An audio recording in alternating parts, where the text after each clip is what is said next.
Deus. Vocês estão bem? Amém. Paz do Senhor Jesus, amém? Amém. Glória a Deus. Quem esteve na primeira aula, dá um sinal para mim. Eu estava na primeira aula, voltei. Amém. Ó, os corajosos, glória a Deus. Pode se sentar, querido, por favor.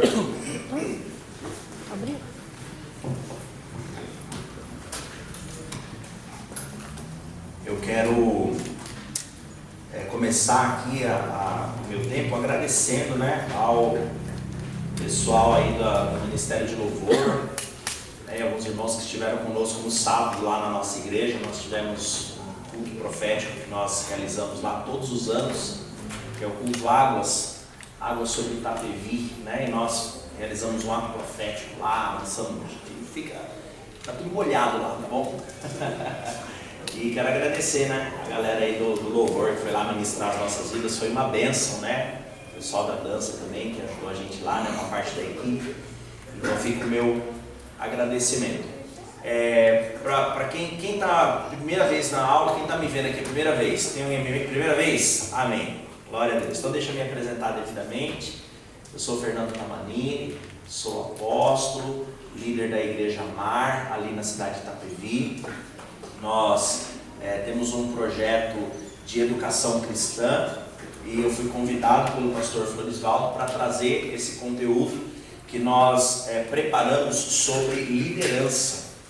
Todos os aspectos da liderança nós tratamos aqui. Viemos aqui no treinamento diaconal e os irmãos, os diáconos, eu estou achando, pastor Florisvaldo, que talvez... Isso veio na minha cabeça agora, na verdade. Que os diáconos pensaram, já que nós tivemos que aguentar isso aqui no nosso domingo, aguentar esse camarada aqui, então nós vamos fazer a igreja toda sofrer esse tempo também. Isso, eu estou achando que é isso. Eu sei que houve um movimento entre os irmãos e pediram para a gente dar sequência nesse estudo, então fechamos com o pastor Florisvaldo para trazer o nosso curso para a igreja.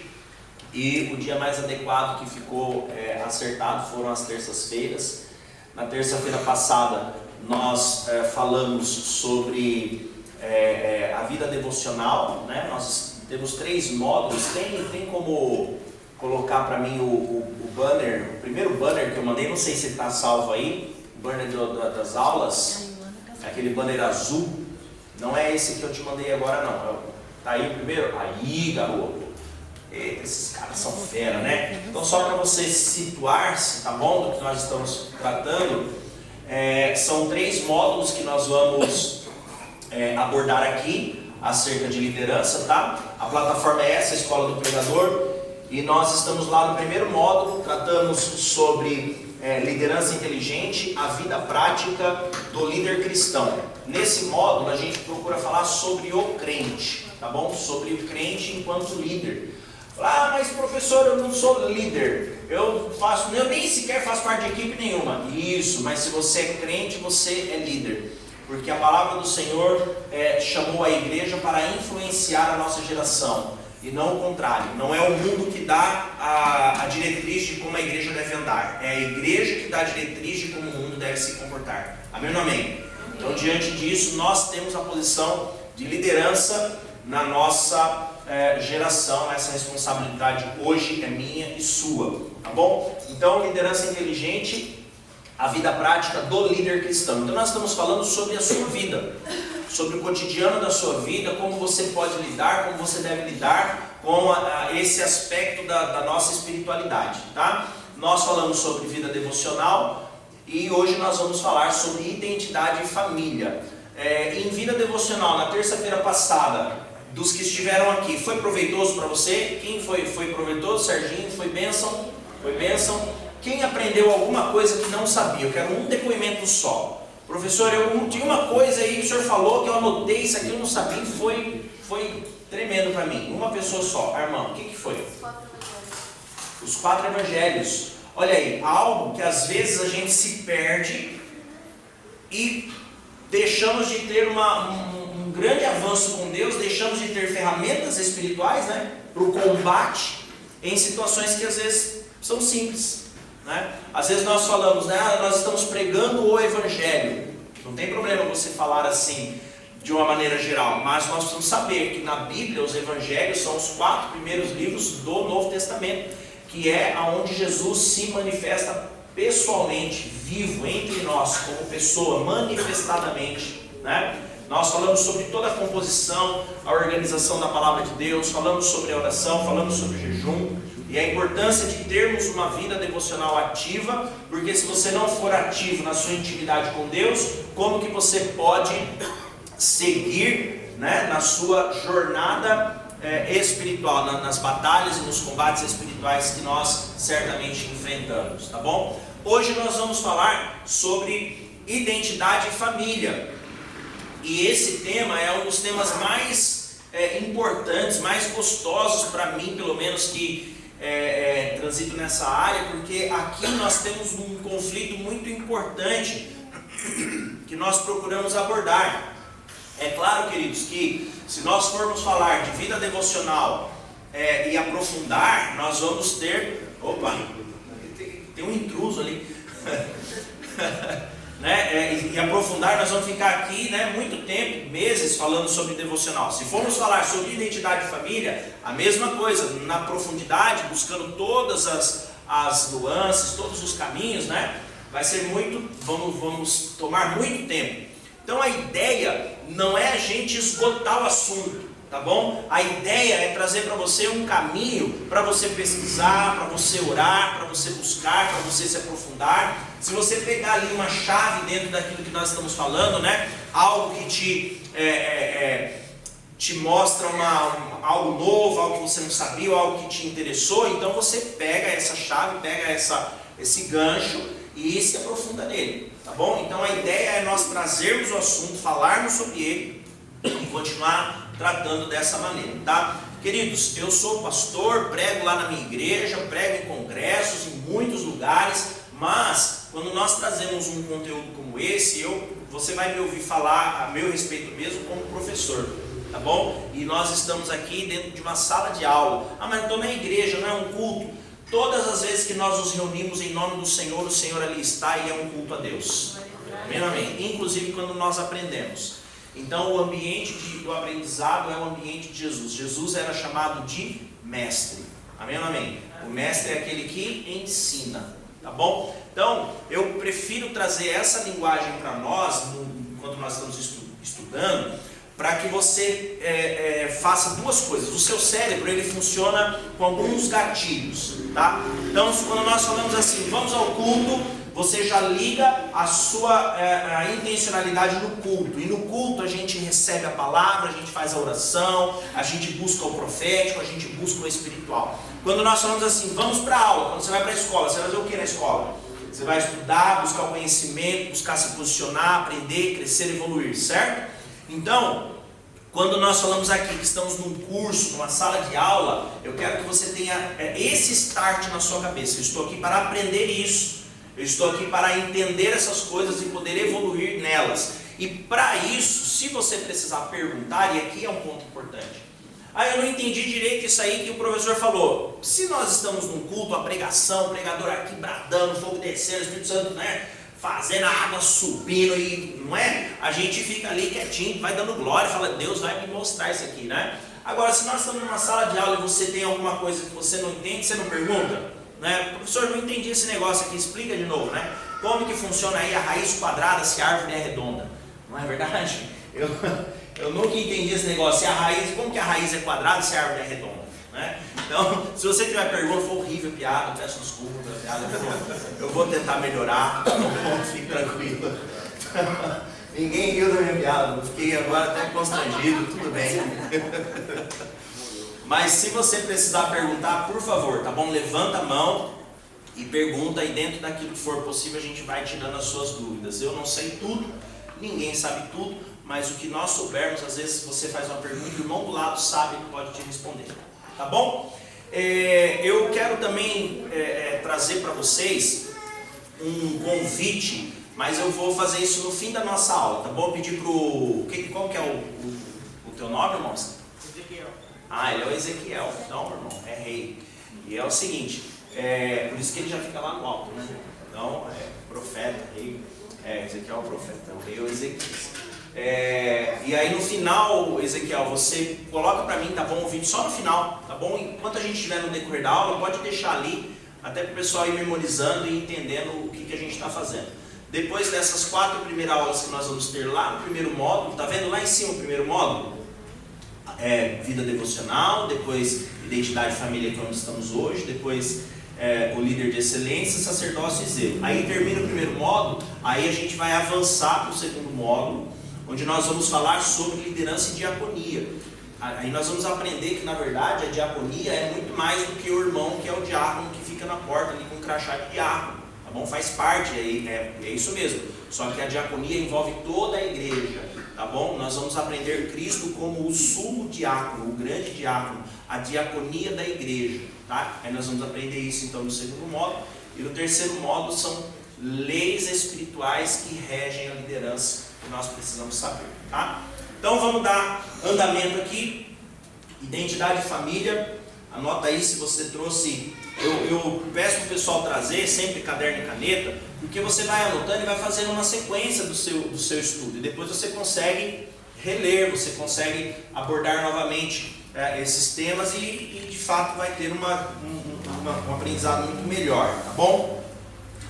Identidade e família. Tudo que nós vamos abordar aqui vai ter um apelo até um tanto da disciplina da psicologia, mas de tudo que nós vamos falar aqui, nós vamos recorrer à psicologia pastoral, tá bom? Eu, apesar de ter estudado um pouco sobre esse tema, na minha formação a gente é obrigado a estudar um pouco sobre esse tema, mas não sou psicólogo, longe de mim, não quero ser, é um negócio, assim, esses caras são muito inteligentes, eu não posso me dar ao luxo de estudar isso aí, porque os caras, para estudar psicologia, tem que ser uns caras assim, mega master, né? Então eu não tenho esse nível não. Então nós vamos transitar dentro de uma disciplina chamada psicologia pastoral, tá? Dentro da pastoral, que é aquilo que nós estamos habituados na nossa igreja, que é quando você chama o seu pastor, chora, aí você sai de lá bem, falando, nossa, o pastor orou por mim, fiquei tão bem. Exatamente, ele está tomado pelo Espírito Santo, cuidando das suas emoções, tá bom? A alma humana, né? Identidade e família. A alma humana, ela compreende todas as questões emocionais, tanto as negativas quanto as positivas. Então nós sabemos que a alma, quando nós falamos de alma, nós estamos falando daquela parte do ser humano composta pelos sentimentos, pelas emoções. Nós entendemos, cremos na nossa cultura e na nossa cultura cristã principalmente, nós falamos do ser humano composto por uma tripartição. Você já deve ter ouvido falar disso em algum momento, que é a tricotomia, que é corpo, alma e espírito. Já ouviu falar disso? Então isso se chama tricotomia. Não é a sua avó fazendo tricô. Quando eu ouvi isso a primeira vez, eu falei, mas eu não sei fazer tricô, vou ter que aprender isso? Sim. A tricotomia é corpo, alma e espírito. No Velho Testamento, nós vamos ter uma ideia muito mais voltada à dicotomia. No Velho Testamento, nós vamos ver muito os profetas e todos os personagens falando sobre alma. Eles vão falar sobre corpo e alma. No Novo Testamento, nós vamos encontrar os apóstolos e depois, nas cartas, nas comunidades, nas igrejas, nós vamos ouvir e ter um entendimento de que alma e espírito são, nós podemos entendê-los como algo distinto um do outro, tá bom? Então o nosso corpo é aquilo onde nós habitamos nessa terra, que é onde está manifestado, por exemplo, a nossa natureza caída, né? É o que nós chamamos de carne, né? E aí a gente já entende bem essa linguagem, né? Então é o nosso corpo físico. A nossa alma é o que compreende as nossas emoções, os nossos sentimentos, nosso entendimento de relações, onde está a nossa empatia, onde está o nosso carinho pelo outro, onde está a nossa solidariedade, é onde está a nossa alegria, também é aonde está a nossa raiva, a nossa ira, a nossa angústia, a nossa falta de perdão, onde está a vingança, também é ali, onde está essas coisas dentro da nossa alma, tá? O nosso espírito é aquele que Deus sopra sobre a criação quando Ele cria o homem, e o espírito tornará para Deus, amém? Então nós somos formados dentro desse âmbito de corpo, alma e espírito, e nesse ambiente de corpo, alma e espírito, a Bíblia vai nos mostrar que quem opera nesse conjunto todo é o Espírito Santo, podendo inspirar a nossa alma, podendo nos elevar a alma, tanto no sentido de alcançar novidades, de alcançar sonhos, objetivos, no sentido, o Espírito Santo pode nos inspirar, pode nos motivar na nossa alma a sonhar projetos, a viver coisas novas, a alcançar questões particulares, pessoais, familiares, como também o Espírito Santo vai nos motivar na nossa alma, vai nos inspirar na nossa alma, para termos também uma vida espiritual, para fazermos a ligação entre a natureza divina que é em nós e a nossa própria vida com Deus, amém ou não amém? Então o Espírito Santo, ele vai fazer isso no âmbito da nossa alma, ele vai nos levar para um caminho, ele vai construir um caminho de edificação na nossa vida, e para isso ele vai usar as questões da nossa alma. E nesse ponto específico da aula, eu quero recorrer a um texto bíblico, a uma história bíblica, para você entender algumas coisas que podem acontecer na sua alma, algumas coisas que podem afetar você. Por que nós estamos falando de alma? Nós estamos falando de alma porque, como a alma é a sede das nossas emoções, na alma nós temos um universo gigantesco, e nesse universo podem acontecer muitos acidentes, nesse universo pode acontecer muita coisa, e muitas vezes nós sofremos consequências e não sabemos nem de onde elas vêm, né? Às vezes você tem até mesmo um sonho, um projeto, um desejo no seu coração, mas você não consegue destravar isso, você não consegue soltar isso, você não consegue viver a plenitude daquilo que Deus tem para você viver, justamente porque existem travas na sua alma e você não consegue superar essas travas. Amém ou não amém? Amém. Nesse ponto eu quero mais uma vez reafirmar aqui, nós não estamos tratando da matéria de psicologia, tá bom? Às vezes parece um pouco, mas isso aqui é Bíblia ainda, tá? Isso aqui é a aula bíblica. A nossa alma precisa ser tocada pelo Senhor. Nós precisamos estar dispostos a receber o toque do Senhor, a receber a cura do Senhor. Muitas vezes nós desejamos servir a Deus, fazer algo e não conseguimos, e desconhecemos a razão. Às vezes você mesmo quer fazer a obra de Deus, às vezes você sabe que Deus tem te chamado para servi-lo em algo específico, na sua casa, no seu reino, seja onde for, dentro da igreja ou fora da igreja, mas você tem medo. Pode falar.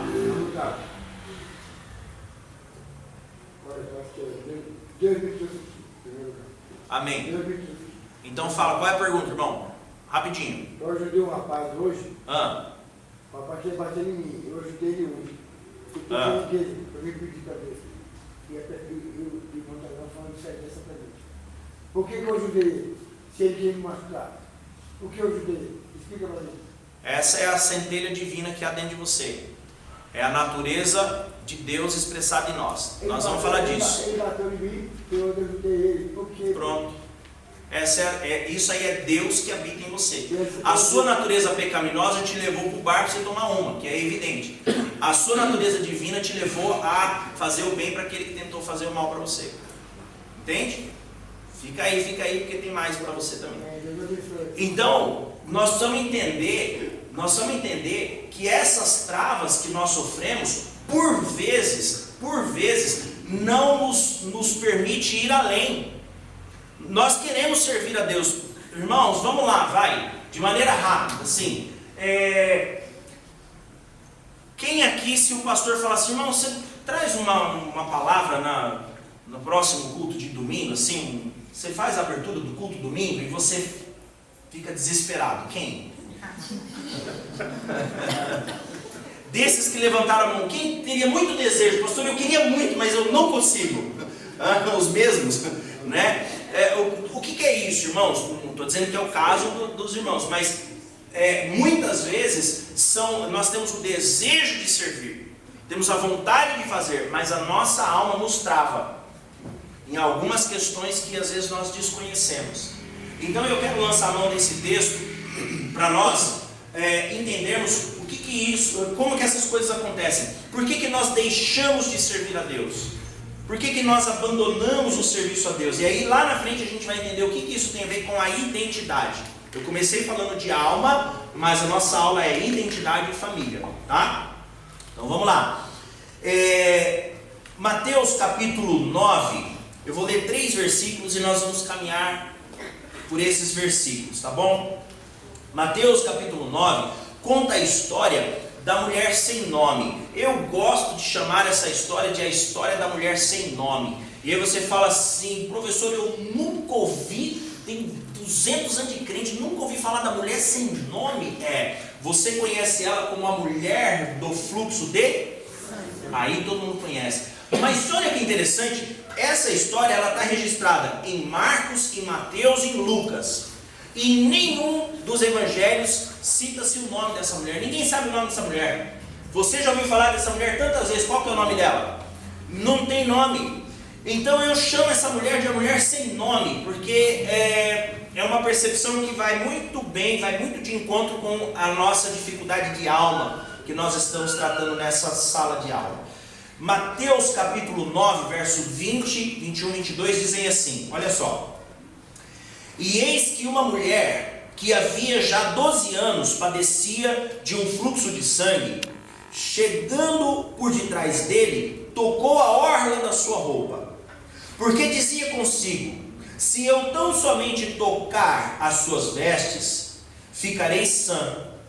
Jesus, voltando-se e vendo-a, disse, tem bom ânimo, filha, a tua fé te salvou.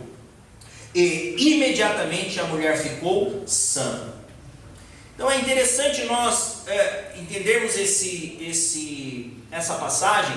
E eu preferi trazer aqui o registro do apóstolo Mateus, porque ele é bem mais objetivo nessa mensagem. Ele nem fala muita coisa.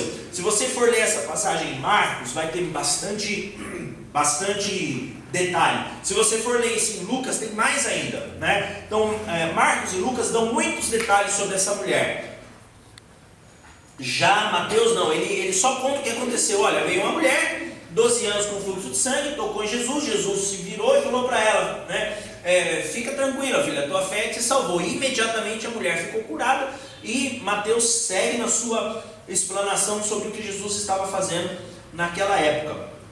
Então nós precisamos entender que essa mulher, ela é trazida para nós e ninguém conheceu o nome dessa mulher. Ninguém sabe o nome dessa mulher. Essa mulher ela não tinha uma referência. Essa mulher não tinha um meio de conhecer essa mulher. Ela fica conhecida apenas como a mulher do fluxo de sangue. Então ela é conhecida por aquilo que a feria. Ela é conhecida por aquilo que causava dor.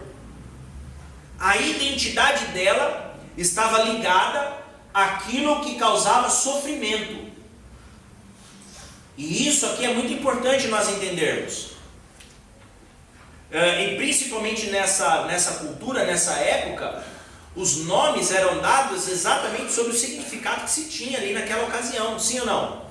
Você vai ouvir textos bíblicos falando isso, e aí o seu filho se chamou tal nome porque aconteceu isso e isso. É assim ou não é? Né? Isaac chamou Isaac porque Sara riu-se quando o anjo falou que ela ia ter. Então, nós vemos isso acontecendo.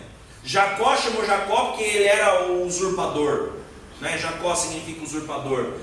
Então, quer dizer, o nome ele tem muita importância. E essa mulher, ela passa a ser conhecida por aquilo que a identifica. E o que identifica essa mulher? A dor. O que identifica essa mulher? Algo que a fere, algo que vai matando ela.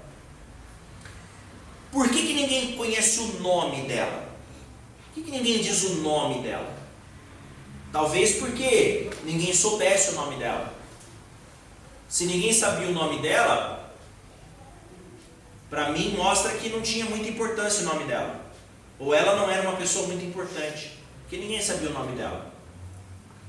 Eu acho interessante isso, porque o que se sabe exatamente dessa mulher? Ninguém sabia o nome, mas o fato é que faziam 12 anos que ela sangrava, isso eles sabiam. E aí nós podemos começar a entender um pouquinho a cultura para saber a profundidade disso.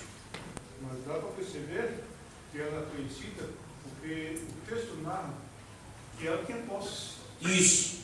Então ela deveria ser uma pessoa de grandes posses, porque ela gastou vários dinheiros com muito dinheiro, todo o seu dinheiro, diz o texto. Então, exatamente. Talvez não tenha sido lançado o nome dela. Vamos chegar lá. É exatamente isso. É exatamente isso. Ó, essa mulher, ela, o que se sabe dessa mulher? O que se sabe dela? Se sabe que tinha 12 anos que ela tinha fluxo de sangue. Então se sabe quando ela começou a ter o problema. Alguém pode falar assim, ela é doente há muito tempo. Não, ela é doente há 12 anos. Os 3 narradores dessa história pontuam que ela é doente há 12 anos. Então, todos sabem quando ela começou a ficar doente. Para você poder ter essa métrica, certo? O que mais que se sabe? Que ela tinha muito dinheiro, não é? Isso é outra coisa que se sabe. Ela tinha muito dinheiro. Ou pelo menos ela tinha dinheiro. O que mais que se sabe? Ela gastou seu dinheiro com os médicos. Opa, aqui tem uma questão cultural importante. Só ia ao médico quem era pessoas importantes. Não ia ao médico quem não era importante. Quem não era importante tinha outros recursos, que geralmente eram os recursos do conhecimento de medicina dos próprios pais, ali da mãe, dos donos da casa ali. Então alguém procurou um médico para essa mulher. Então ela era uma mulher importante. Só que ninguém fala o nome dela. Talvez ela era importante em algum momento, e quando ela começou a sangrar, junto com o sangramento dela, ela foi perdendo mais do que a saúde, ela foi perdendo a sua importância. Aqui eu começo a fazer uma analogia com a liderança. Às vezes nós começamos muito bem. Às vezes nós começamos a servir a Deus com todo o ânimo, com toda a força, com toda a autoridade, com toda a vontade, e nós temos um nome. Só que às vezes o tempo vai passando e algumas coisas vão acontecendo e nós vamos perdendo essa condição. Percebe? E nós podemos chegar na mesma condição que essa mulher chegou. Então, que condição essa mulher chegou? A consequência fatal disso aí é que a mulher, sangrando, se tornou fraca, fisicamente, fragilizada. E isso vai trazendo para ela consequências terríveis. Quando nós olhamos para essa cultura, nós falamos que essa mulher ela era considerada imunda, certo? E aí, nós temos uma impressão, pelo menos eu tinha essa impressão, talvez você não, de que quando nós falamos de uma mulher imunda, nós estamos falando de coisas espirituais. Não podemos tocar nessa mulher porque ela é imunda. Vamos entender isso. A mulher, não dá para falar da mulher de fluxo de sangue sem entender que a mulher tem o seu período menstrual comum, né? Orgânico, natural. E as mulheres, algumas sofrem mais, outras menos, não é verdade? Então aí as moças para confirmar, né?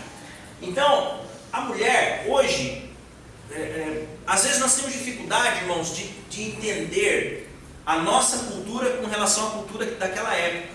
As realidades são outras. Hoje, por exemplo, se a minha esposa entra no ciclo menstrual dela, ela me manda um zap, se ela precisar, aí ela fala para mim: meu bem, passa lá no mercado e traz um absorvente para mim. É natural ou não é? É natural. Eu vou chegar lá com uma sacolinha, vou entregar para ela, ela vai fazer a higiene pessoal dela e ela vai seguir a vida. Ela vai trabalhar, ela vai fazer as coisas em casa, ela vai... Sim ou não? Vai seguir a vida. Agora, naquela época, qual era o Lopes que dava para passar e pegar um sempre livre?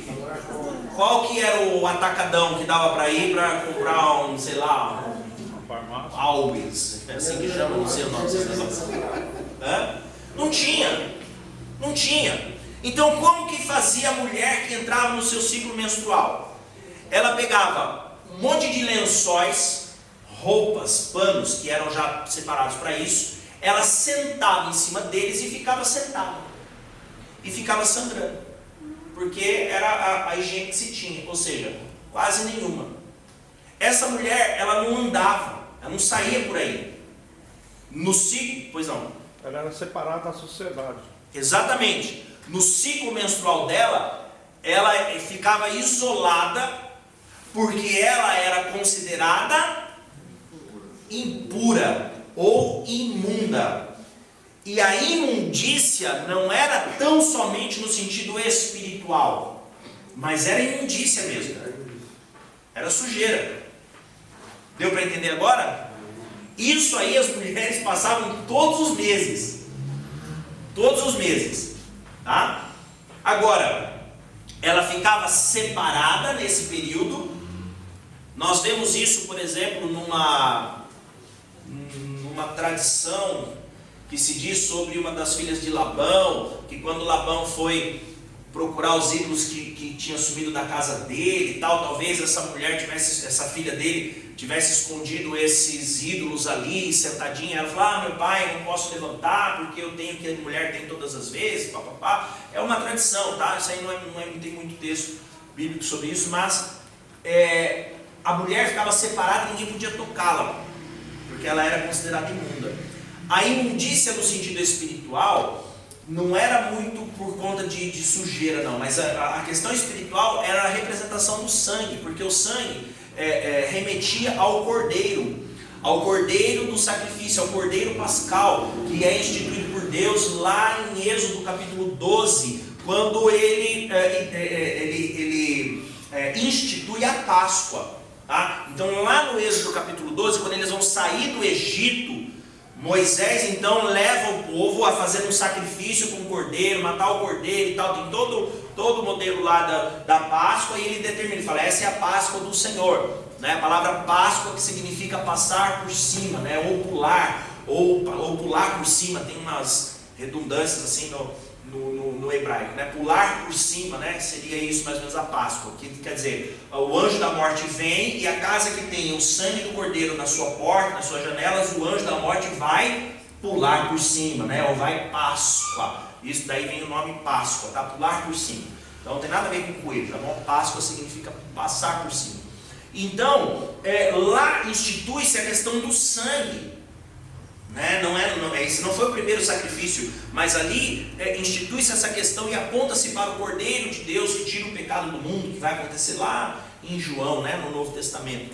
Agora, essa mulher sangrando, ela verte sangue, e esse sangue então ele é importante, porque no sangue está a vida, no sangue está o sacrifício do cordeiro. Então essa mulher ela fica separada. Mas a questão da imundícia era a imundícia mesmo, né? Era sujeira. Agora imagine uma mulher 12 anos nessa condição, irmão. Imagina uma mulher 12 anos nessa condição.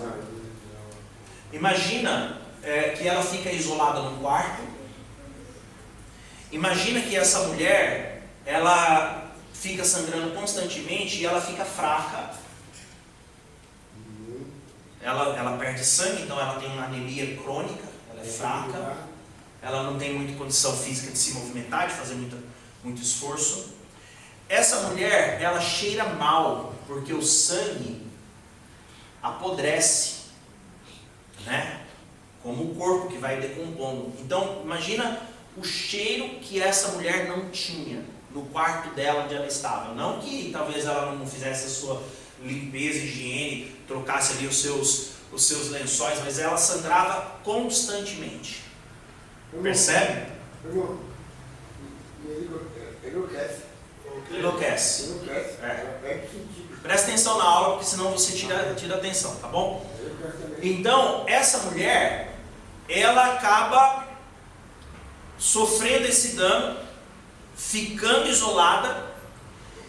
E se essa mulher fosse casada, a Bíblia não fala muito sobre essa questão, mas se essa mulher fosse casada, o seu marido, por exemplo, poderia dar-lhe carta de divórcio. Aliás, eles davam carta de divórcio por qualquer razão. Então, uma mulher doente, o marido não ia ficar com ela porque era uma vergonha. Talvez se ela tivesse filhos antes da sua doença, talvez os seus filhos tivessem vergonha de falar: eu sou filho daquela mulher no fluxo de sangue.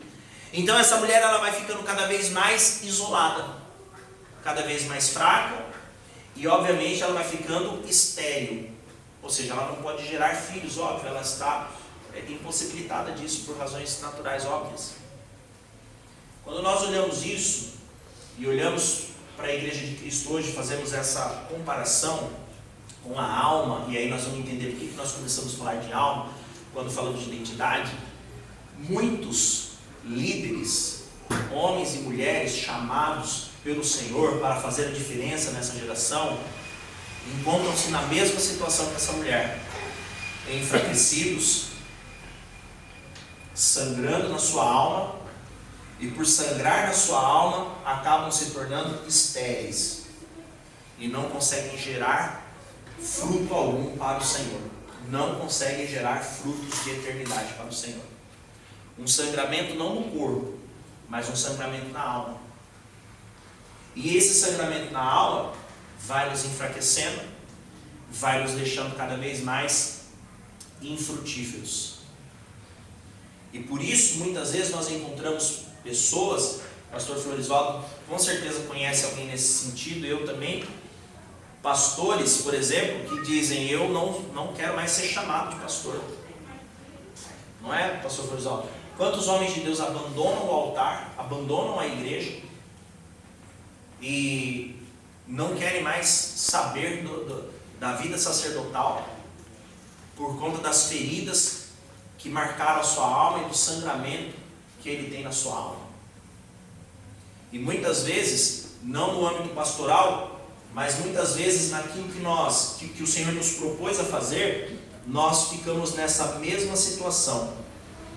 A nossa alma vai sangrando, vai sangrando, vai sangrando, e até chegar o momento que a gente para. E a gente não consegue mais seguir. E a gente vai ficando paralisado.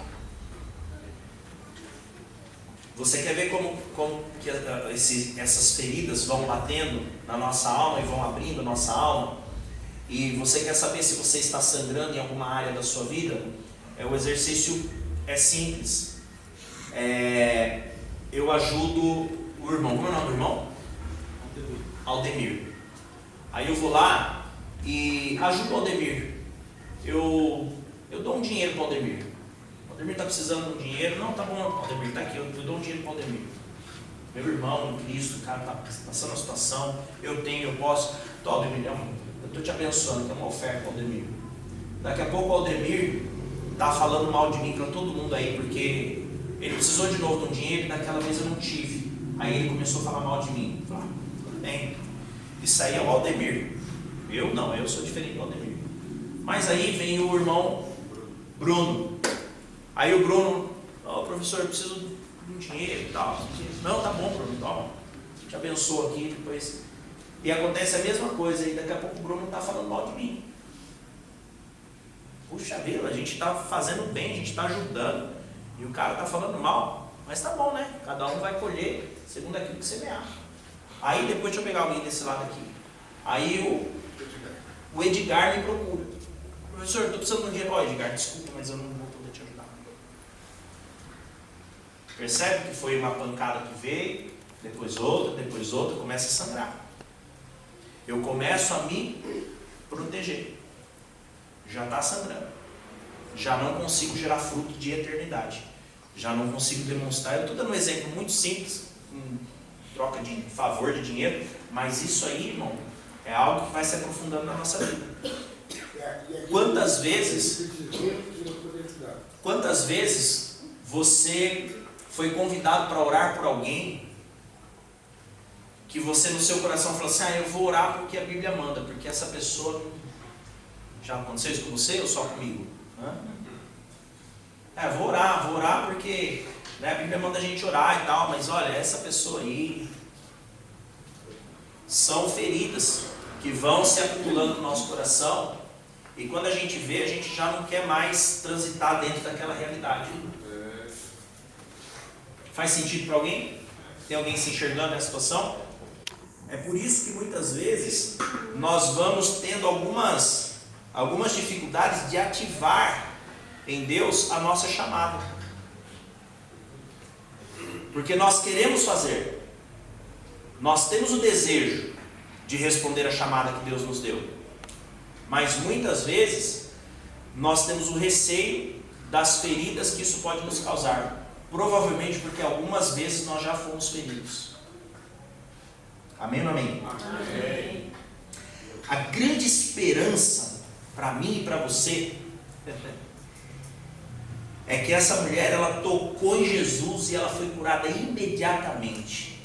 E a grande esperança é que hoje nós também podemos tocá-lo e sermos curados imediatamente. Aleluia. Essa é a nossa grande esperança. Essa é a saída. Há uma solução. Eu fico pensando por que aquela mulher não tinha nome, né? E uma das razões que eu imagino, isso, né, como disse o apóstolo Paulo uma vez, né? Isso digo eu e não o Senhor. Não é a Bíblia que diz isso, mas eu imagino que essa mulher, ela é sem nome, para que de repente, por exemplo, o Bruno está lendo essa passagem, Bruno, em vez de estar lá a mulher do fluxo de sangue, ele vai ler e falar assim, é o Bruno que pode ser curado de um fluxo de sangue. Uau! Talvez essa mulher seja uma mulher sem nome, porque o Senhor já sabia que você e eu precisaríamos da mesma cura que Ele deu para aquela mulher. E Ele tem a mesma cura para mim e para você. Mais do que isso, o Senhor sabe que a nossa geração precisa ser curada. Por isso Ele nos deixou o acesso à orla, e não só a orla, mas nós podemos tocá-lo por completo. Ele nos toca, nos sara, nos cura e nos coloca de pé em prontidão para realizar a sua obra. Ou seja, se aquela mulher estava sem identidade, o Senhor nós não conhecemos, mas Ele conhecia e conhece a identidade dela. Ele conhece também a sua identidade. Ele te chama pelo teu nome. Lá está a mulher sem nome, mas aqui está os homens e as mulheres com o nome que o Senhor te deu. Precisamos entender isso. Falando sobre identidade, e aí a gente vai entrando na questão da identidade. Identidade é o resumo das nossas características pessoais. A identidade, o nome, perdão, melhor dizendo, o nome é o resumo, o nome expressa a nossa identidade, e isso é o resumo das nossas características pessoais. Então, no nome, nós temos a principal chamada de quem somos é o nome. Mas ela não é só o nome, né? Eu posso chamar aqui o Serginho, né? Então se eu falar assim, o Serginho, tá, ele vai levantar porque ele sabe o que é ele, mas Serginho não é tudo que ele é muito mais que Serginho, não é? Ele é pai, ele é filho, ele é marido, ele é obreiro, ele é, está entendendo? Mas, quando eu chamo Serginho, ele se levanta. Entende? Então, quando nós falamos de identidade, a identidade é o resumo das características pessoais, tanto das características herdadas, quanto das características adquiridas. Vamos falar um pouquinho sobre essa realidade aqui. A nossa identidade, ela vai sendo formada com o tempo. Nós estamos sempre em formação. Tá bom, irmãos? Ninguém está pronto. A palavra de Deus fala que aquele que começou a boa obra é fiel para terminar. Então é um processo de construção contínua. Ele é fiel para terminar. Ele está trabalhando nas nossas vidas. Correto? Como, por exemplo, a realidade do reino de Deus. Jesus, ele veio falar, ele veio anunciar, pregar, isso é uma outra matéria, mas cabe aqui só para você entender esse processo de crescimento. É chegado o reino de Deus. Na academia, né, na sala de aula, nós aprendemos assim, é chegado o reino de Deus, mas ainda não. Entende? Então assim, o reino de Deus é chegado. Ele não chegou, mas ele já está. Entende? É um paradoxo, são os mistérios da fé. É a linguagem de Jesus, onde ele está trazendo o eterno para fundi-lo com o humano, trazendo o eterno com o finito. Então o reino de Deus é chegado, mas nós estamos esperando chegar. Deu para entender? Ou seja, é uma construção. É o dia a dia. O reino de Deus se faz no dia a dia. Jesus explica um monte de vezes o que é o reino de Deus. Por exemplo, ele fala assim, o reino de Deus é como um homem que tinha uma plantação e tal. E você fala assim, como assim o reino de Deus é como um homem que tinha uma plantação? Aí ele fala, o reino de Deus é como um servo que tinha... Eu falo, como assim o reino de Deus é como um servo? O reino é uma pessoa. O que ele está querendo dizer? Que o reino de Deus se dá nas relações dos homens com os princípios eternos. É aí que se dá o reino de Deus. Entende isso? Então nós estamos sempre dentro de um processo de crescimento. E a nossa identidade, ela também vai sendo formada. Então você tem uma identidade que é herdada. A primeira herança de identidade que nós temos é a herança divina. Nós temos em nós a natureza divina. Habita em nós a natureza de Deus e a natureza do pecado. Amém ou amém? Isso habita em nós. Então a primeira identidade que nós temos é a identidade que vem de Deus. Mas nós recebemos também uma identidade que é a nossa identidade vinda dos nossos pais. Ela é herdada, uma identidade genética. Alguém já olhou para você e falou assim, nossa, é a cara da sua mãe. Ou você já olhou para uma criança e falou, é a cara do pai. É ou não é? Por quê? É uma identidade herdada. Se você olhar, por exemplo, em Gênesis, nos primeiros capítulos está escrito assim, que Deus gerou Adão à sua imagem e à sua semelhança. E aí Adão gerou o seu filho, que era o quê? A imagem e semelhança de Adão. De Adão. Ele recebeu a herança genética, a carga genética. Amém ou amém? Então, nós recebemos uma identidade herdada. E nós também vamos adquirindo a nossa identidade. O que é a identidade? É aquilo que representa o que você é. É a sua, como diz no popular, né? É quando puxa a capivara completa, né? É quem é o peão, quem que o cara é.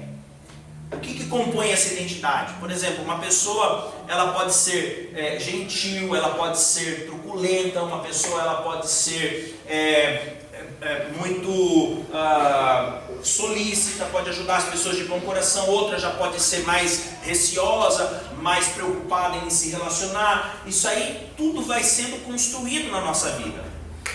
Quem que nos influencia na nossa identidade? Tem uma idade, né, pequenininha, a idade do nenê. Quantos anos ele tem? 2 anos. Esse é o momento mais importante, onde ele está adquirindo tudo de vocês. É a mãe e o pai, não é? Tudo que vocês fizerem, ele está adquirindo de vocês. Vocês estão influenciando, bombardeando ele diretamente, forjando a identidade dele até 4, 5 anos. tudo que vocês fizerem vai ser primordial para a vida dele. Isso vai mudar um pouco, vai se desenvolver, vai adquirir outras questões, mas esse é o momento principal de forjar a identidade dele. Por isso que a palavra do Senhor fala, né, pastor? Cria o menino no caminho que deve andar, porque quando ele for grande, não se desviará dele. Entende? Então, a nossa identidade, ela vai ser bombardeada pelo nosso pai, pela nossa mãe. Você vai adquirir as características deles. Depois você vai ser exposto a algumas outras pessoas que vão te transferir identidade. Todo mundo em todo tempo faz isso, hoje, agora, aqui, tá? Mas, por exemplo, a figura do professor, a figura do treinador do time do futebol, a figura do professor da natação, né? Geralmente pessoas que exercem autoridade, elas influenciam a nossa identidade. Então nós vamos recebendo essas contribuições para o nosso caráter, para a nossa identidade, para as coisas que vão formando a nossa vida, para as coisas que vão nos forjando naquilo que nós estamos realizando. E isso aqui vai falar muito a teu respeito. Isso aqui vai trazer muito a teu respeito. Porque é justamente na identidade que Satanás procura destruir o Filho de Deus e qualquer pessoa, né? O diabo odeia o ser humano. Então é na identidade que ele procura tocar. Porque se eu não tenho identidade, eu não sei quem eu sou. Se eu não sei quem eu sou, eu não sei o que eu faço. Se você não sabe quem você é, você não sabe o que fazer. Percebe? Eu não sei direito quem eu sou em Deus. Vamos colocar um ambiente de igreja. Eu não sei quem eu sou em Deus. Então eu não sei qual é a minha chamada. Agora eu descobri que Deus quer isso de mim. Então você descobriu a sua chamada. Você é uma pessoa muito resolvida naquilo que você faz na obra de Deus. Deu para entender? Percebe isso? Sempre tem na igreja alguém que fala assim: eu sou diácono. E o cara é completo nisso. Ele se descobriu na sua chamada. A minha chamada é servir no diaconato. Eu amo fazer isso. Eu venho com prazer. Eu abro a igreja, eu cuido, eu limpo, eu arrumo, eu preparo tudo. Meu prazer é quando o pastor chega e fala assim: irmão fulano, que tremendo que você fez. Meu prazer é esse aí. Então esse é um cara que conhece a sua identidade. Se ele sabe a sua identidade, ele sabe a sua finalidade. Quando você conhece a sua identidade, você conhece a sua finalidade. Por isso que o diabo tenta destruir a sua identidade. Porque sem identidade você não acha a finalidade da sua vida. Entende isso ou não? Por isso que muitas vezes nós nos travamos diante da obra de Deus. Nos travamos diante da chamada de Deus. Porque somos combatidos na nossa identidade. Você quer ver? Nós vamos ter isso em muitas ocasiões na Bíblia. Mas eu quero ficar com a mais emblemática dela. O ataque de Satanás à identidade de Jesus. Olha que interessante isso. Porque o principal alvo é a identidade. E aí o que vai acontecer? No capítulo 3 de Mateus, no versículo 16, está escrito assim. Se você tiver com a sua Bíblia aí, por favor. 16 e 17.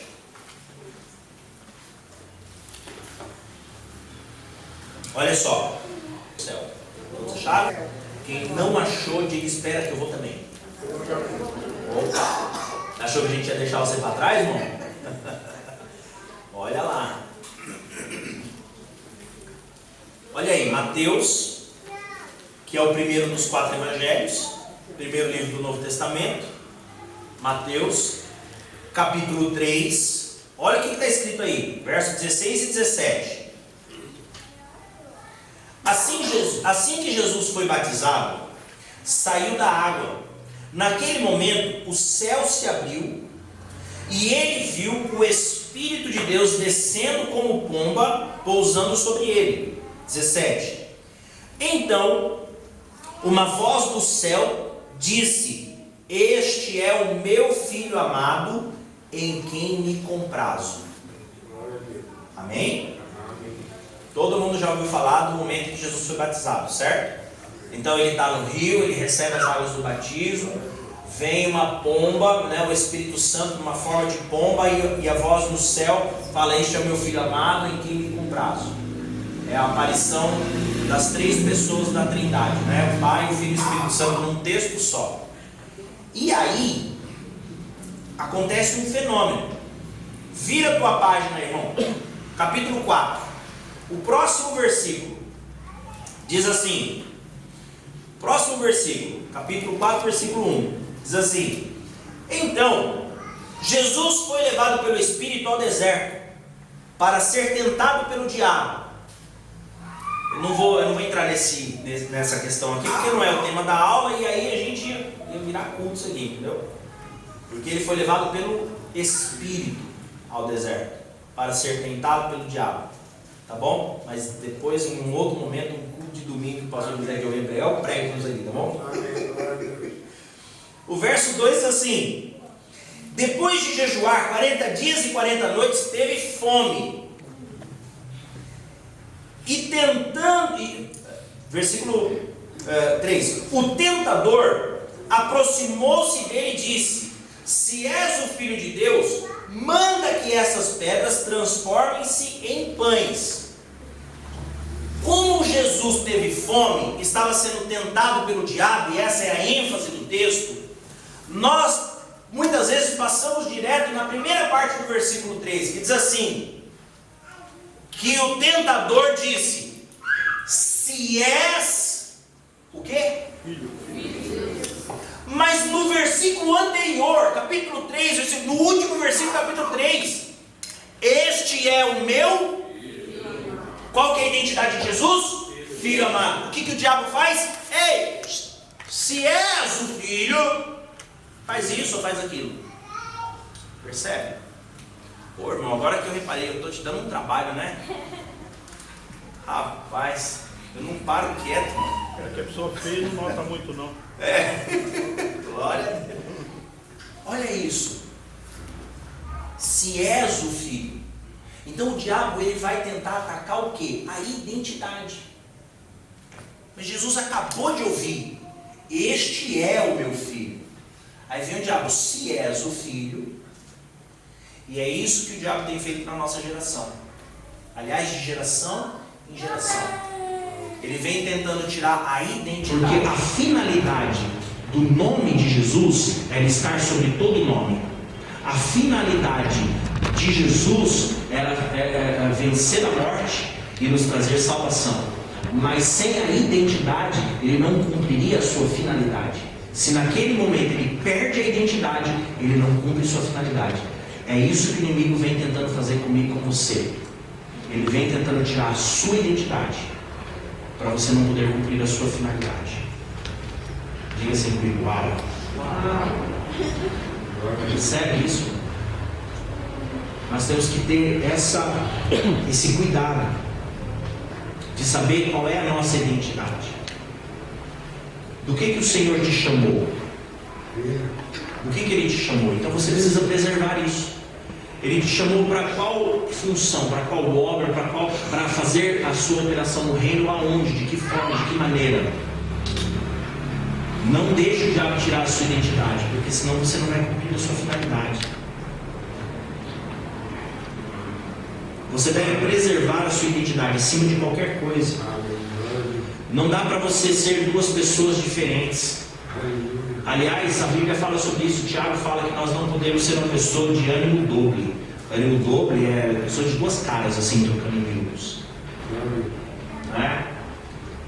Não tem aquela historinha que fala assim: eu queria morar na igreja, né? O filhinho fala: por que você queria morar na igreja? Porque na igreja meu papai é tão legal, mas lá em casa o bicho pega. Então a pergunta para mim e para você é essa: quem é você na igreja? Quem é você na igreja? Qual é a sua atividade na igreja? Qual é a sua função na igreja? Como é o seu comportamento na igreja? Como é o seu comportamento com o seu grupo onde você está inserido? E quem é você lá em casa? Quem é você lá em casa? Vamos apertar? Ou tá bom por aqui? Vamos apertar um pouquinho? Quem é você no trânsito? Quem é você no trânsito? Quem é você no trabalho? No trabalho as pessoas sabem o que é teu respeito. A sua identidade é expressada no seu trabalho?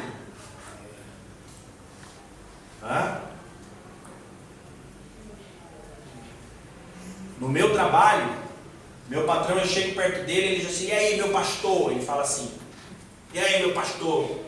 E aí, Mendes, como é que está aí? No meu trabalho, todo mundo sabe que eu sou pastor. Eu não preciso me esconder de ninguém no meu trabalho. Entende? Quem é você na internet? Porque existe a internet e a infernet. Quem é você? Quem temos sido nós? Será que o diabo está combatendo a sua identidade para destruir a finalidade com que Deus te levantou? Eu termino essa sessão de perguntas perguntando isso para você. Jesus, quando ele sobe das águas do batismo, a voz dizia: este é o meu filho amado em quem tenho prazer. Quem é você diante dos olhos do Senhor? O Senhor tem prazer em você? Amém.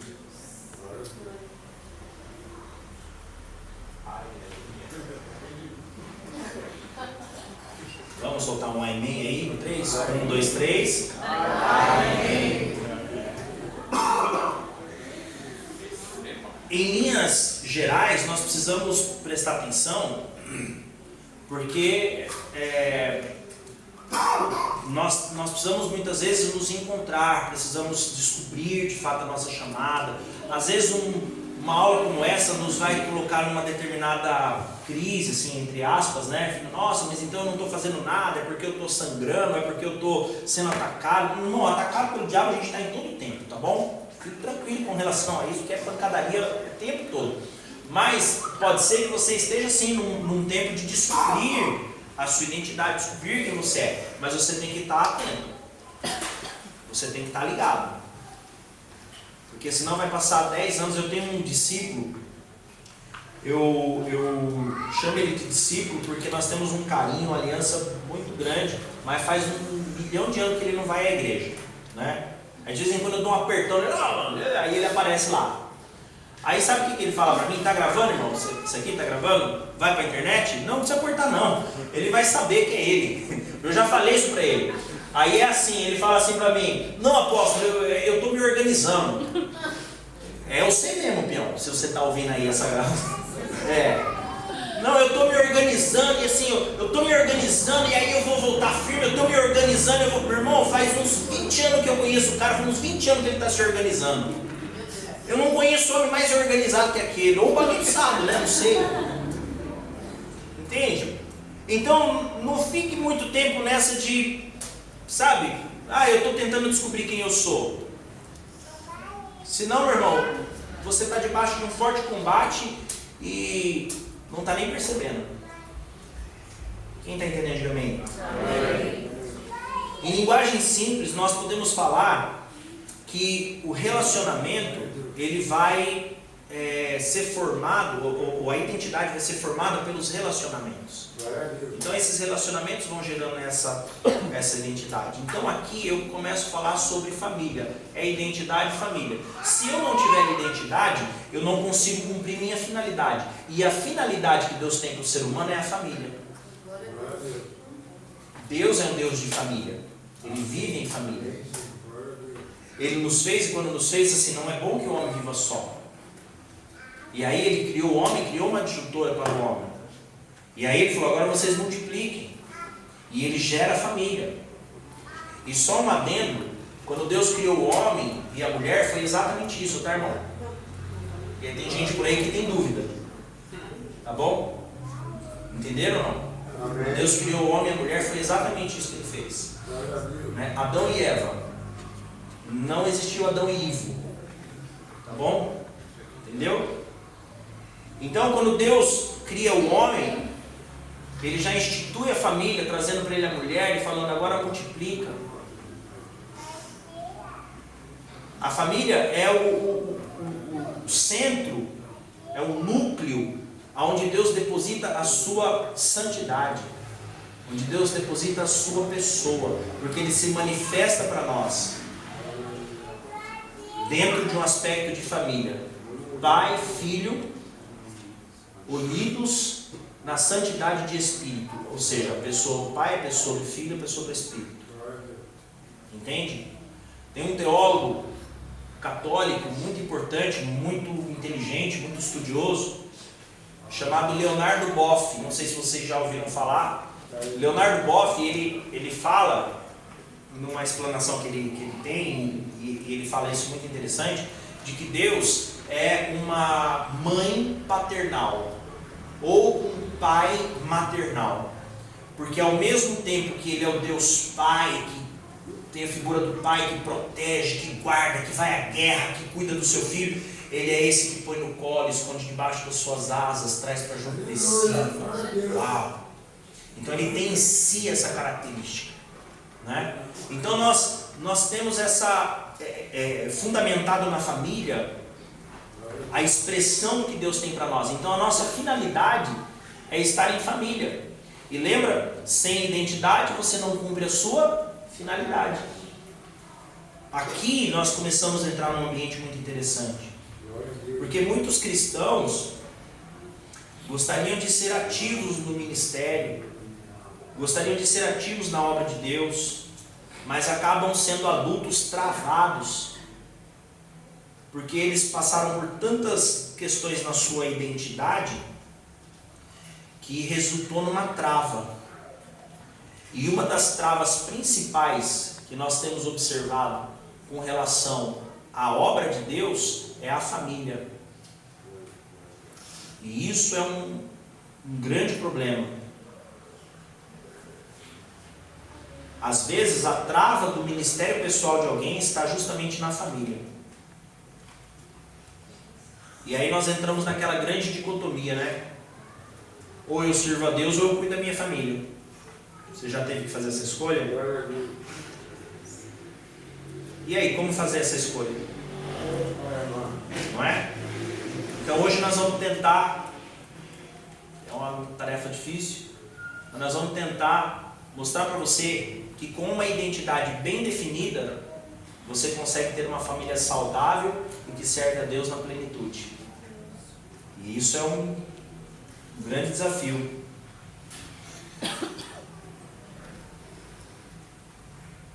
Como fazer isso? Se acontece que da família nos travar na nossa chamada, na nossa vida, como que nós podemos dar uma resposta para isso? Família ou ministério? Eu tenho uma maneira muito particular de responder a essa pergunta, sobre se eu vou cuidar da família ou se eu vou cuidar do ministério, com um testemunho, algo que eu vivi na minha vida e que me trouxe um grande ensinamento, e eu passei a transitar dentro desse ensino, dentro dessa realidade.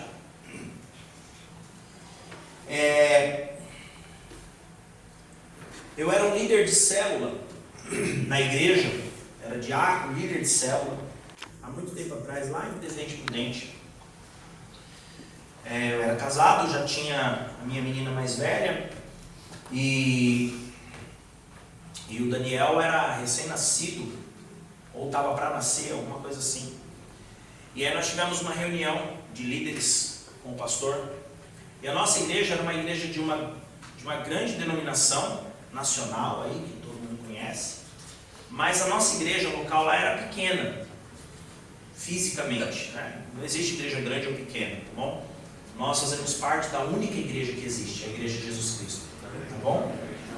Mas fisicamente nós estávamos num espaço reduzido, pequeno, com poucos irmãos, e o pastor fez uma reunião com a gente. Ele disse assim: pessoal, eu estou reduzindo o meu trabalho na igreja e eu vou voltar a trabalhar na área aqui onde eu trabalho. Ele era professor lá de uma situação lá, e Aí ele disse assim, eu vou fazer isso porque os meus filhos não têm culpa da minha chamada. As coisas estão faltando em casa, a igreja não tem condição de ajudar, a gente recorre ao ministério, o ministério faz vista grossa, e os meus filhos não têm culpa da minha chamada. E aí, irmão, lembra que eu falei de identidade? Meu pastor falou isso para mim, pessoa de autoridade sobre a minha vida. Eu fiz o quê? VAP, peguei para mim, falei, uau, eu com um filho pequeno, né, pastora? Meus filhos vão crescendo, meus filhos não têm culpa da minha chamada. Eu guardei isso para mim. Passaram-se alguns anos, isso foi em Presidente Prudente, eu saí de lá, vim para São Paulo. Eu sou daqui, nasci aqui no Rio das Artes, vivi aqui boa parte da minha vida e fui para Presidente Prudente. Tenho familiares lá também, por parte de pai. Vivi lá muito tempo, me casei lá, meus filhos nasceram lá. Passei muito tempo lá. E aí voltei para São Paulo. Deus me trouxe uma chamada. Eu comecei a transitar na área pastoral. Eu acho que eu desliguei. Agora liguei. Eu não sei, que nem óleo e água. Eu com tecnologia, eu consigo quebrar. Outro dia eu estava em casa lá, liguei a televisão, aí o som não estava saindo, o som nas caixas do aparelho de som, que é tudo ligado, né? Aí esse botão não vai, não sei o que, já fiquei bravo com aquele som. Aí falei pro meu menino, não está funcionando isso aqui, aumenta a TV, não está funcionando. Calma, pai. Aí ele fez assim, ó. Funcionou. Então eu não tenho a menor intimidade com tecnologia. Aí vim para cá, Deus me chamou para a obra do altar, do pastorado. Comecei a atuar no pastorado e Deus me chamou para plantar uma igreja. Comecei essa obra, que é a igreja que eu prego até hoje, que eu acho que é a bateria que está acabando. Os irmãos estão me ouvindo bem? Eu acho que não ouvindo. Acho que não estava trabalhando mais que eu. Será que? Isso, geralmente, irmão, essa questão do microfone é a estratégia do pastor. Quando o cara está falando demais, ele fala assim, corta o microfone, ele já vai acabando, entendeu? Brincadeira, mas eu não faço isso lá não, na minha igreja. E aí, já para a gente ir finalizando, já está dando meu tempo ali também, eu comecei a trabalhar na obra do ministério e de repente a coisa começou a apertar. E nós passamos por situações difíceis, irmão. Difíceis financeiramente falando. E chegou um momento que eu pensei, agora é a hora. Meus filhos já toquinho assim, né? Precisando das coisas e tal, e eu não tinha recursos. E quando eu fui lançar a mão dessa palavra que eu tinha recebido lá atrás, quando eu fui lançar isso e falar, os meus filhos não têm culpa da minha chamada, Deus me falou assim, ei, calma. E aí Deus disse assim para mim, a questão não é que os seus filhos não têm culpa da sua chamada. A questão é, você faz os seus filhos participantes da tua chamada? Uau! E eu passei a me inteirar sobre esse tema. Falei, como assim, Senhor, participantes da minha chamada? E eu passei a entender uma coisa, eu estou contando isso aqui para vocês, dentro de um curto espaço de tempo, mas eu demorei alguns anos para entender isso, para compreender isso e aplicar isso na minha vida. E por isso hoje eu posso ensinar assim de maneira mais fácil. Tá? Eu acho que está zerado. Não precisa disso aqui não. Esse microfone. Né? E aí, vocês estão me ouvindo bem? Não, né? Pois não. Posso perguntar uma coisa? Pode. É que eu não sei assim, a sua experiência. Talvez não sirva para mim, ou talvez sirva. Sei que o senhor não sabe. Meu filho de 2 anos, por exemplo. O pastor sabe, eu peço permissão para ir louvar fora, para você convite em algum lugar. Através de alguém, né? Você que vai conhecendo. Meu esposo trabalha 5 final de semana. Então ele não consegue de noite, no final de semana. E o meu filho de 2 anos, eu não tenho ninguém de fazer aqui nessa cidade. Então eu não tenho quem fique com ele. Então, às vezes, eu tenho que deixar de ir, porque com ele não vai me deixar, né? Nem louvar, nem cantar, nem fazer nada. Com 2 e às anos. vezes eu me questiono quanto a isso. Se é o meu momento de parar agora, esperar ele crescer mais, ou o que eu faço na minha vida? Essa é a pergunta. De $1 milhão. Quem souber responder essa. Eu respondi essa pergunta para mim mesmo dessa forma: como fazer para que os meus filhos sejam participantes da minha chamada? Então eu comecei a entender que, ao invés de fazer a escolha entre ficar em casa ou ir ao ministério, eu deveria ir ao ministério com a minha família. Obrigado. Deus abençoe. Som aí. Olha. Aí. Eu deveria ir ao ministério com a minha família. Aí tem essa dinâmica, né? Mas ele não vai deixar eu cantar. Né? Entenda uma coisa.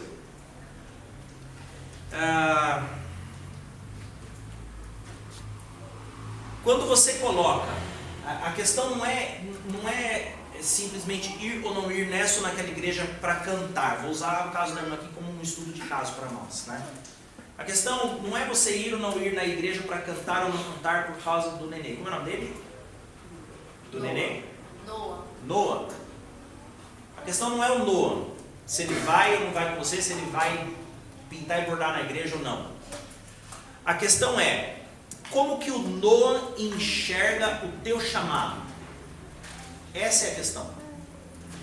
Trazer a família para o teu ministério é você entender que quando Deus te chamou, Ele sabia. Irmão, Deus erra? Não. Deus não erra. Quando Ele te chamou, Ele não errou.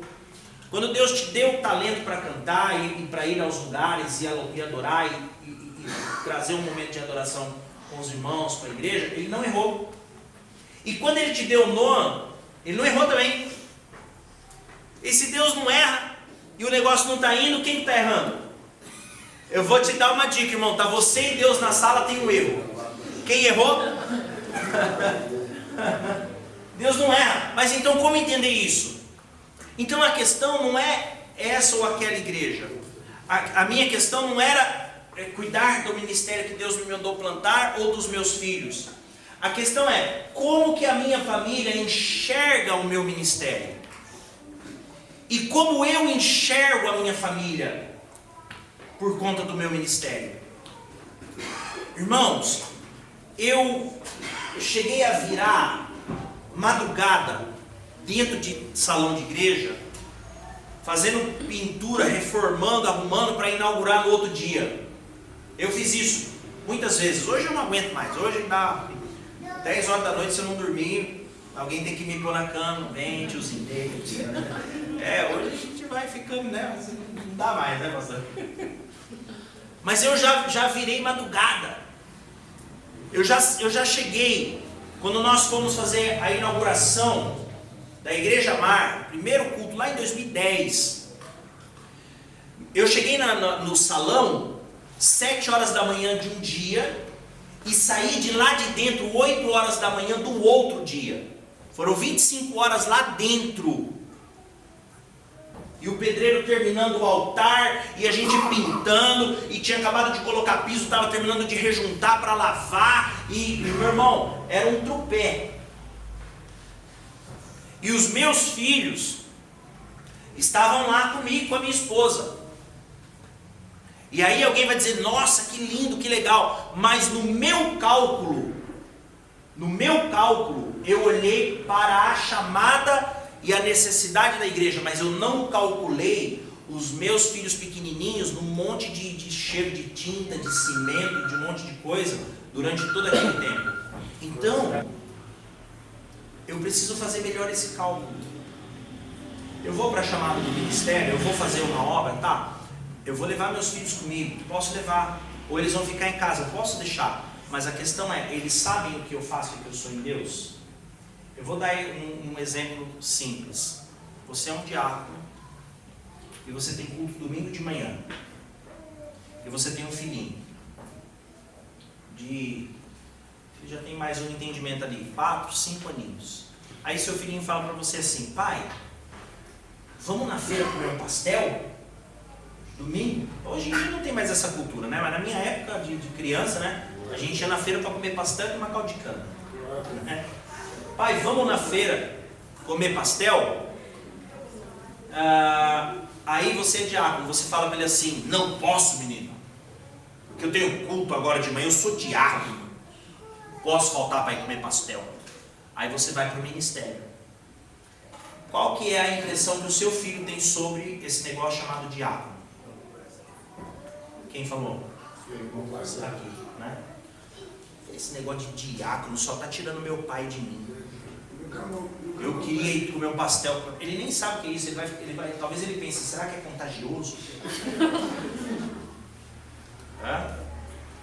Agora pensa se você falar assim: vamos, filho, vamos comer pastel na feira. Vamos com o papai para a igreja de manhã, que o papai é diácono.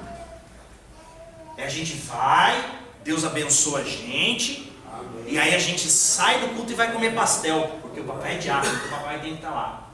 O que essa criança vai pensar sobre o seu chamado diaconal? Uau, meu pai é diácono, a gente vai para a igreja e vai comer pastel. A ideia aqui é você fazer a sua família participante da sua chamada e não separar as coisas, porque Deus não erra. Deus não errou quando te chamou, e não errou quando te deu família, não errou quando te deu filho, não errou quando te deu marido, quando te deu esposa, quando te deu um trabalho, quando te deu tuas questões financeiras, as tuas questões de saúde. Deus não errou. Nós é que precisamos saber integrar as coisas. Deu para entender? É isso que nós precisamos compreender. É uma resposta difícil. O Noah está chorando. E a mãe está pensando assim: meu Deus, ele começou a chorar, como é que eu faço agora? Né? É assim. Né? O Noah, ele tem que sair daqui pensando assim. Hoje ele não tem essa compreensão do mundo do adulto. Mas ele tem que sair pensando assim: que legal. Minha mãe canta na igreja. Vou ver minha mãe cantar. Ele não vai ver a mãe cantar, mas ele vai lá porque a mãe está lá. Por isso que, inclusive, um dos trabalhos que a gente faz é de formação de professores de departamento infantil, né? Os tão famigerados tios ou tias, né, de escolinha, né? A escolinha, irmão, não é para tirar as crianças do meio da igreja porque eles atrapalham o culto gritando. A escolinha é para dar educação cristã, para eles falarem: puxa, eu quero ir para a igreja. O espaço físico lá da minha igreja é bem pequeno, né? O irmão teve lá, né? É bem pequeno lá o espaço físico. A nossa escolinha também é pequenininha lá. Os aluninhos da escolinha, eles vão para casa e quando eles chegam em casa, eles sentam com os pais e falam assim: vem me ajudar a fazer a lição de casa. E eles estão sendo discipulados. E no culto do domingo que vem, eles pegam os pais pela mão e falam: vamos, pai, para a igreja, que eu tenho liçãozinha hoje. Não é o pai que fala: vamos vir para a igreja.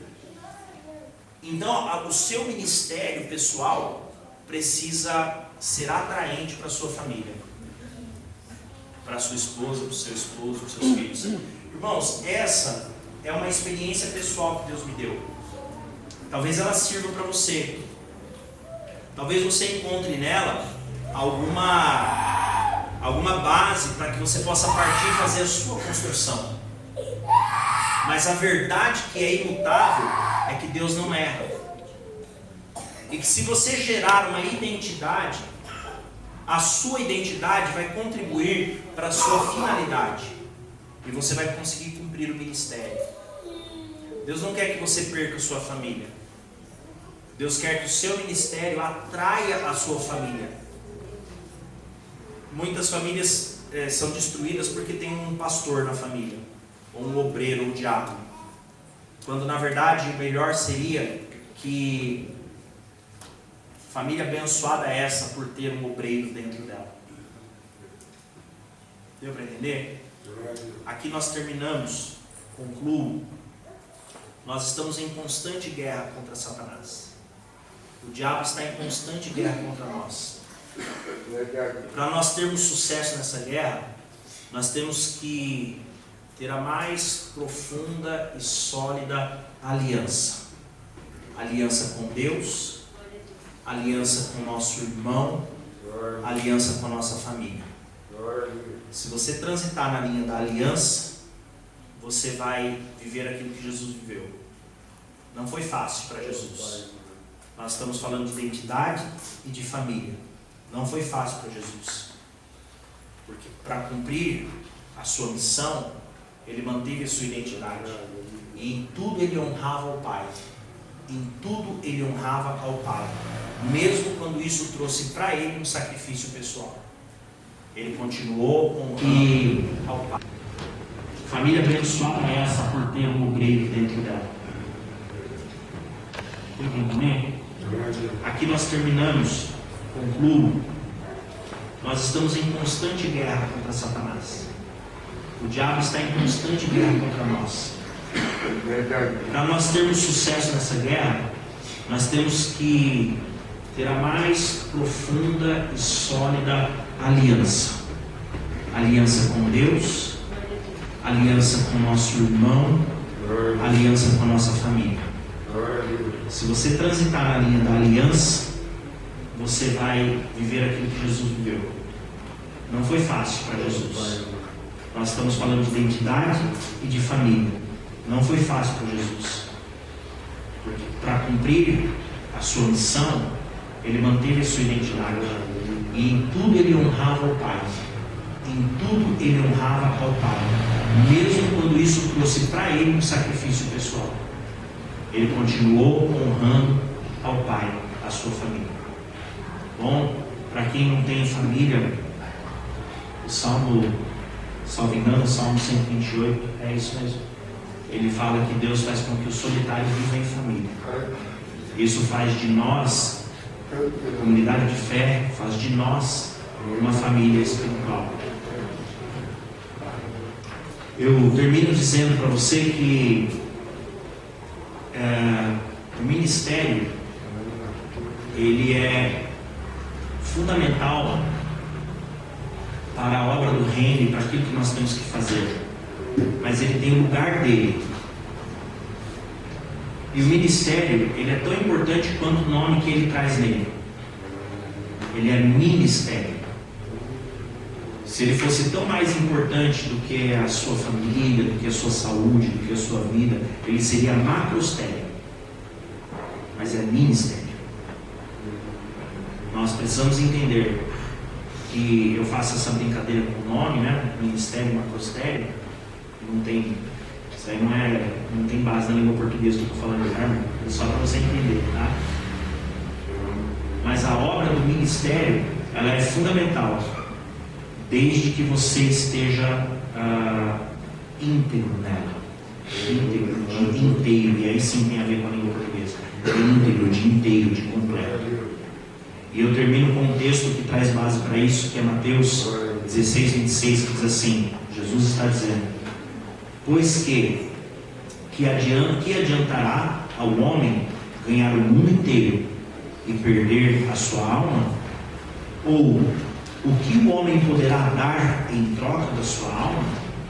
Então, do que adianta você pregar, anunciar, cantar nos lugares, ministrar nos lugares, fazer muitas coisas e os seus filhos se perderem e a sua família ser destruída e você ter uma vida pessoal própria arruinada? Deus tem uma obra para realizar. O que nós precisamos entender é que Deus começou a obra dele em você e não fora de você. Você é a primeira obra que Deus fez.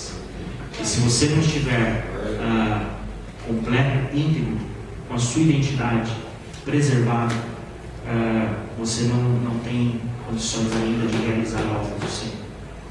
Então, permita que o Espírito Santo Cuide de você.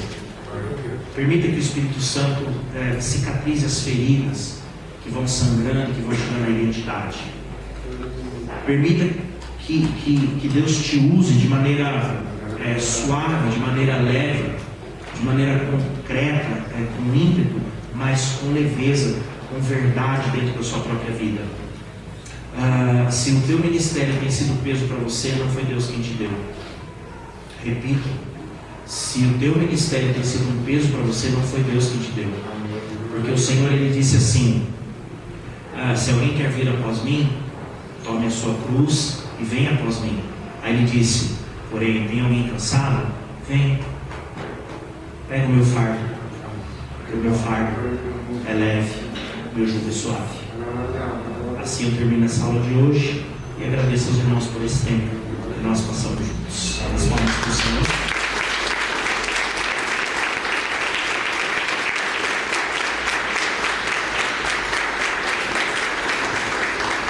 Na aula que vem, eu posso dar um recado? Esqueci. Na aula que vem nós vamos tratar sobre o líder de excelência, e aqui, irmãos, é cura, viu? Líder de excelência é assim, como transitar dentro de uma realidade espiritual. Eu gostaria muito que você estivesse presente aqui também na terça-feira que vem. Eu quero fazer um convite, os irmãos. A Escola do Pregador, nós começamos com essa plataforma há pouco tempo, mas a ideia é levar de fato o ensino, o entendimento, mas levar também a plenitude do trono de Deus. E nós estamos fazendo um evento, marcamos um congresso, uma oficina de ativação, que vai ser lá na minha igreja. Nós vamos aproveitar aquele espaço por questão de logística, mas é um trabalho que não é da igreja, é da Escola do Pregador, e alguns irmãos vão estar lá ministrando com a gente, entre eles o pastor Josué França, que vocês bem conhecem, né, e o apóstolo Alexandre Rodrigues. Eu queria, coloca para mim, por favor, o vídeo para fazer essa chamada aí.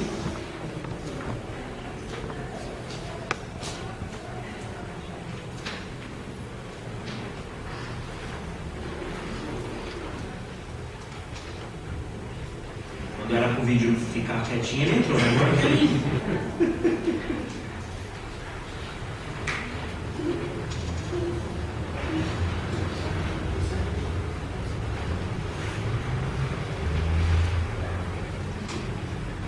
Não foi?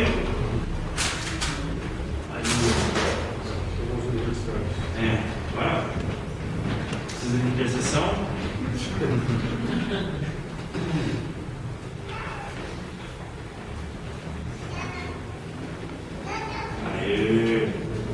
Vocês, aqui apóstolo Tamanini, professor da Escola do Pregador. A Escola do Pregador chegou com tudo, e agora no dia 27 de agosto nós teremos a nossa oficina de ativação. Teremos ali a presença do pastor Josué França e do apóstolo Alexandre Rodrigues, e eu mesmo, o apóstolo Tamanini, ministrando também uma palavra poderosa para você de ativação para a sua chamada e o seu ministério. Se prepare para essa data, 27 de agosto, te espero lá.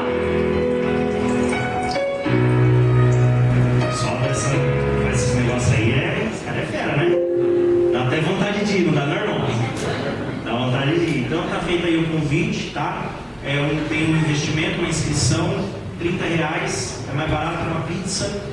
Você está investindo na Escola do Pregador, tá bom? Você está investindo no reino de Deus e você está lançando uma semente. Vai receber muito da parte de Deus nesse dia aí. Então, se o pastor permitir, se vocês não tiverem algum compromisso e quiserem estar lá, pode procurar o próprio pastor Florisvaldo, né? Que no dia 27 de agosto, é no sábado, é o último sábado do mês que vem, tá bom? Aí, se os irmãos tiverem interesse, nós vamos estar lá, e esses pastores, esses homens de Deus vão estar lá também. Vai ter muita gente lá e eu creio que vai ser bênção, tá bom? Então está feito aí o convite, irmãos. Muito obrigado, pastor, mais uma vez. Deus abençoe, obrigado pela confiança.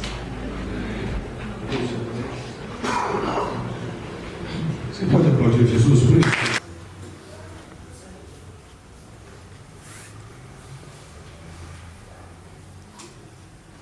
Não foi?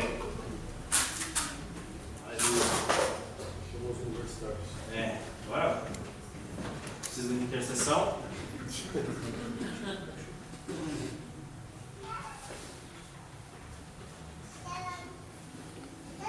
Aê.